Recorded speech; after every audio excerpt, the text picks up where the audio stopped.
Hi friends, അസ്സലാമു അലൈക്കും.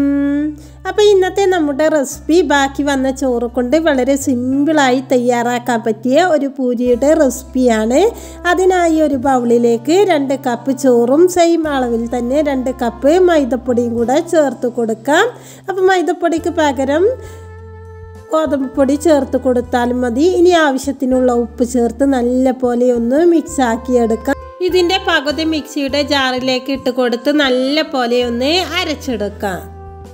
നമുക്കിത് ചോറായതുകൊണ്ട് തന്നെ വെള്ളമൊന്നും ചേർക്കാതെ അരക്കുന്നത് കൊണ്ട് നല്ല പോലെയൊന്നും അരിഞ്ഞ് കിട്ടിയിട്ടില്ല. ചെറിയൊരു തരിയോട് കൂടിയാണ് അരിഞ്ഞ് കിട്ടിയിട്ടുള്ളത്.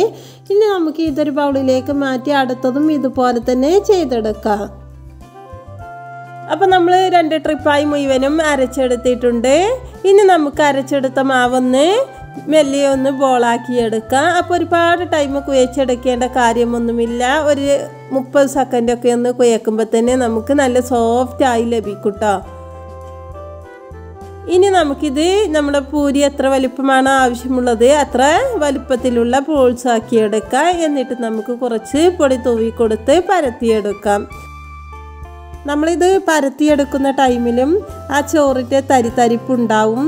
തരിതരിപ്പുണ്ടെങ്കിലും നമുക്ക് ചുട്ടെടുക്കുന്ന ടൈമിൽ നല്ല പോലെ പൊങ്ങി വരും.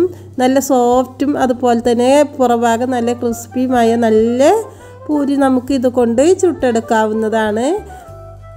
ഒരു സോഡാപ്പൊടിയും ചേർക്കാതെ തന്നെ നമുക്കിത് നല്ല പോലെ പൊങ്ങി വരും. അപ്പോൾ നമുക്ക് ചൂടായ എണ്ണയിലേക്ക് ഓരോന്നിട്ട് ഫ്രൈ ചെയ്തെടുക്കാം. അപ്പോൾ ഇന്നത്തെ വീഡിയോ ഇഷ്ടമായാൽ ലൈക്ക് ചെയ്യുക, ഷെയർ ചെയ്യുക, കമൻറ്റ് ചെയ്യുക.